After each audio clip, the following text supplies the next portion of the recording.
Hello everyone, அஸ்ஸலாமு அலைக்கும். Welcome to taste of Chennai. நம்ம பிரியாணி லவர்ஸ்க்காகவே ஒரு சூப்பர் மட்டன் பிரியாணி ரெசிபியோட வந்திருக்கேன். நான் கொஞ்ச நாளைக்கு முன்னாடி வேலூர் போனப்போ வாணியம்பாடி பிரியாணி வந்து ஒரு இடத்துல ட்ரை பண்ணியிருந்தேன். எனக்கு ரொம்ப பிடிச்சிருந்துச்சு. டேஸ்ட்டு செம்மையாக இருந்துச்சு. அது உங்ககிட்ட நான் ஷேர் பண்ணணும் அப்படின்னு ஆசைப்பட்றேன். இப்போ வாங்க வாணியம்பாடி ஸ்டைல் மட்டன் பிரியாணி செம்ம டேஸ்டியாக எப்படி செய்கிறதுன்னு பார்க்கலாம். இப்போ ஃபஸ்ட்டு நம்ம பாஸ்மதி ரைஸ் வந்து ஊற வச்சுக்கலாம். 1/2 kg பாஸ்மதி ரைஸ் வந்து நான் எடுத்திருக்கேன். நீங்கள் எவ்வளோ பிரியாணி மசாலா டேஸ்டியாக போட்டாலும் ரைஸு சரியில்லைன்னா உங்களுக்கு பிரியாணி வந்து நல்லாவே வராது. ஸோ நல்லா குவாலிட்டியான ரைஸ் எடுத்துக்கோங்க. நான் வந்து இந்தியா கேட் கிளாசிக் தான் எடுத்திருக்கேன். அதுக்கப்புறம் வெங்காயம் வந்து ஒரு 4 வெங்காயம் வந்து நான் வந்து ஸ்லைஸ் பண்ணிக்கிறேன். நான் கிராம்ஸும் வந்து நான் இன்க்ரீடியன்ஸ் லிஸ்ட்டில் வந்து நான் டிஸ்கிரிப்ஷனில் கொடுத்துட்றேன். இப்போ நான் வந்து வெங்காயம் நல்லா இந்த மாதிரி ஸ்லைஸ் பண்ணிக்கிட்டேன். ஃபுட் ப்ராசஸரில் நீங்கள் கையால் பண்ணுறதாவும் நல்லா நீளமாக ஸ்லைஸ் பண்ணிக்கோங்க. இப்போ தக்காளியும் பார்த்திங்கன்னா ஒரு 3 தக்காளி வந்து கட் பண்ணி இப்போ அந்த பேஸ்ட்டை வந்து அரைச்சி எடுத்துக்க போகிறோம். வாணியம்பாடி பிரியாணியில் இந்த மாதிரி அரைச்சி தான் செய்ப்பாங்க. நல்லா மசாலா உங்களுக்கு பிரியாணியில் நல்லா கோட்டிங்கோடு வரும். மட்டன் வந்து ஒரு 600 கிராம் அளவுக்கு எடுத்திருக்கேன். நல்லா ஷோல்டர் பீஸாக பார்த்து நான் வாங்கியிருக்கேன். இப்போ இதை குக்கரில் சேர்த்துட்டு 1 லிட்டர் தண்ணி அளவுக்கு நான் சேர்த்துருக்கேன். 1 டீஸ்பூன் அளவுக்கு உப்பு, ஒரு 2 டீஸ்பூன் அளவுக்கு ஜிஞ்சர் கார்லிக் பேஸ்ட்டு சேர்த்து நல்லா மிக்ஸ் பண்ணி ஒரு 2-3 விசிலுக்கு நல்லா வேக வச்சு எடுத்துக்கோங்க.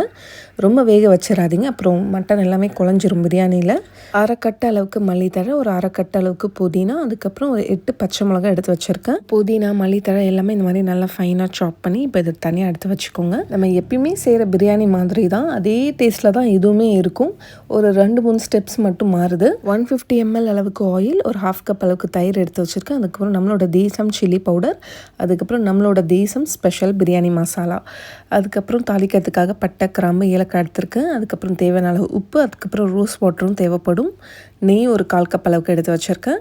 இப்போ இன்க்ரீடியன்ஸ் எல்லாமே ரெடியாக இருக்குது, நம்ம செய்ய ஆரம்பிச்சிடலாம். இப்போ நல்லா இந்த மாதிரி ஹெவி பாட்டம் பேன் எடுத்துக்கோங்க. நல்ல ஒரு வெயிட்டான கடாய் தான் நான் எடுத்திருக்கேன். அதில் எண்ணெயும் நெய்யும் சேர்த்துட்டு எண்ணெய் நல்லா சூடானதுக்கப்புறமா பட்டை கிராம்பு ஏலக்காய் சேர்த்துக்கோங்க.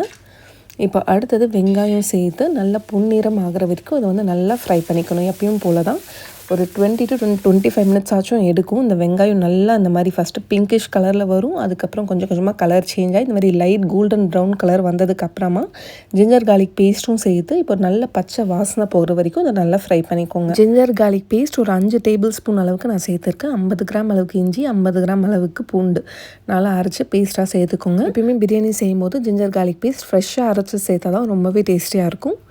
இப்போ நம்ம குக்கரில் மட்டன் வெந்துருச்சான்னு செக் பண்ணிவிட்டு இப்போ இந்த மட்டன் பீசஸ் மட்டும் தனியாக எடுத்து இப்போ இதில் சேர்த்துருங்க.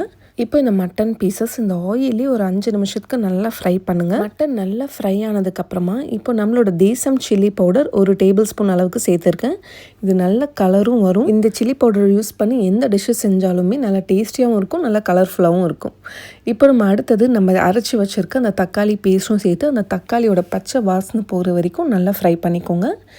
அடுத்தது தேவையான அளவு உப்பு சேர்த்துக்கோங்க. ஃபஸ்ட்டே குக்கரில் சேர்க்கும் போது ஒரு டீஸ்பூன் சேர்த்துருந்தேன். இப்போ ஒரு 3 டீஸ்பூன்ஸ் ஆஃப் சால்ட் வந்து நான் சேர்த்துக்கிறேன். இந்த மாதிரி நல்லா எண்ணெய்லாம் பிரிஞ்சு வந்ததுக்கப்புறமா தயிரும் சேர்த்துக்கோங்க. ஒரு 1/2 கப் அளவுக்கு தயிரும் சேர்த்து நல்லா மிக்ஸ் பண்ணிக்கோங்க. தயிர் இந்த மசாலாவோட நல்லா மிக்ஸ் ஆனதுக்கப்புறமா இப்போ நம்மளோட தேசம் பிரியாணி மசாலா ஒரு டேபிள் ஸ்பூன் அளவுக்கு நான் சேர்த்துக்கிறேன். இது கொஞ்சம் சேர்த்தாலே உங்கள் பிரியாணி அவ்வளோ மனமாக இருக்கும். பிரியாணி லவர்ஸ்க்காகவே ஸ்பெஷலாக அரைச்சது தான் இந்த பிரியாணி மசாலா. நீங்களும் வாங்கணும்னு ஆசைப்பட்டிங்கன்னா எங்களோட வெப்சைட் desamfoods.comலேயும் நீங்கள் ஆர்டர் பண்ணிக்கலாம். அப்படி இல்லைனா எங்களோட வாட்ஸ்அப் நம்பர்லேயும் நீங்கள் ஆர்டர் ப்ளேஸ் பண்ணிக்கலாம். எங்களோட தேசம் பிரியாணி மசாலா ஒரு 15 பொருளுக்கு மேலே சேர்த்து ஸ்பெஷலாக அரைச்சிருக்கும். ஒரு மசாலா இருந்தாலே போதும், நீங்கள் எல்லா வகையான நான்வெஜ் அண்ட் வெஜ் டிஷ்ஷஸ்க்குமே யூஸ் பண்ணலாம். இது பிரியாணிக்கு மட்டும் ஆல் இன் ஒன் மசாலா இது. அடுத்தது மல்லித்தழை, புதினா, அதுக்கப்புறம் பச்சை மிளகாய் எல்லாமே சேர்த்து நல்லா மிக்ஸ் பண்ணிக்கோங்க. ஸ்டஃப் சென்னை சப்ஸ்கிரைபர்ஸ்க்காக நான் இன்னொரு விஷயம் சொல்லிக்கிறேன். நம்ம கிட்ட மசாலா ஆர்டர் பண்ணுறவங்க நிறைய பேர் வந்து ஃபாரினில் இருக்கவங்க, அதுக்கப்புறம் வெக்கேஷனுக்கு வந்து ஊருக்கு வந்திருக்கோங்க. என்ன பண்ணுறீங்கன்னா, நீங்கள் ஊருக்கு போகிறீங்கன்னா அந்த லாஸ்ட் மினிட்ல தான் பார்த்தீங்கன்னா அந்த ரஷ்ஷில் வந்து ஆர்டர் பண்ணுறீங்க. அந்த மாதிரி நீங்கள் அர்ஜென்ட்டாக போடும்போது எங்களுக்கு வாட்ஸ்அப்பில் வந்து இன்ஃபார்ம் பண்ணுங்கள். அப்படி இல்லைனா எங்களுக்கு கால் பண்ணியாச்சும் நீங்கள் சொல்லலாம். ஏன்னா நிறைய பேர் வந்து லாஸ்ட் மினிட்ல எங்களுக்கு அர்ஜென்ட்டாக வேணும் அப்படின்னு சொல்கிறீங்க. நீங்கள் எங்களுக்கு முன்னாடி இன்ஃபார்ம் பண்ணிட்டீங்கன்னா நாங்களுக்கு ஒரு 2 to 3 டேஸில் வந்து அமுச்சு வச்சுருவோம். அடுத்தது வாணியம்பாடி பிரியாணியில் ரொம்ப ஃப்ளேவர் கொடுக்குறது இந்த ரோஸ் வாட்டர் தான். இதுதான் ரொம்ப ஸ்பெஷல். இது ஒரு டீஸ்பூன் அளவுக்கு நான் சேர்த்துக்கிறேன். இப்போ இதை நல்லா மிக்ஸ் பண்ணிவிட்டு இப்போ நம்ம குக்கரில் அந்த வேக வச்ச தண்ணி இருக்கு இல்லையா, இப்போ இதையும் நம்ம வந்து மெஷர் பண்ணி சேர்த்துக்க போகிறோம். நான் எவ்வளோ சேர்த்தனோ அதே மெஷர்மெண்ட் தான் இருக்குது. 1 லிட்டர் அளவுக்கு தண்ணி சேர்த்துறேன்.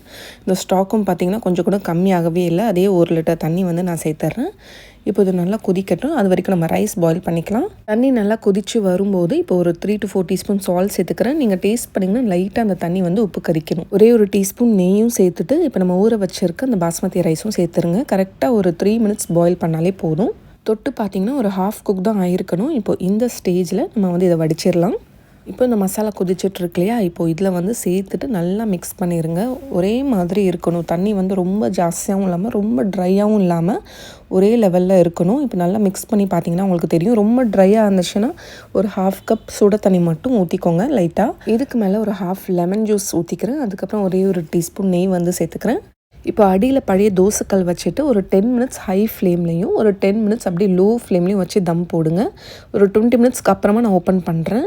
பிரியாணி நல்லா பர்ஃபெக்டாக தம் ஆகிருக்கு. டேஸ்ட்டும் பார்த்திங்கன்னா நம்ம எப்பயுமே எப்படி பிரியாணி செய்வோமோ அந்த டேஸ்ட்டில் தான் இருக்கும். இது இன்னும் கொஞ்சம் மசாலாலாம் நல்லா ரைஸோட கோட் ஆகி செம்ம டேஸ்டியாக இருந்துச்சு. Must try. கண்டிப்பாக ஒரு தடவையாச்சும் இந்த வாணியம்பாடி பிரியாணி வந்து ட்ரை பண்ணி பாருங்கள். அதுவும் நம்மளோட தேசம் பிரியாணி மசாலா யூஸ் பண்ணி வேறு லெவலில் இருக்கும்.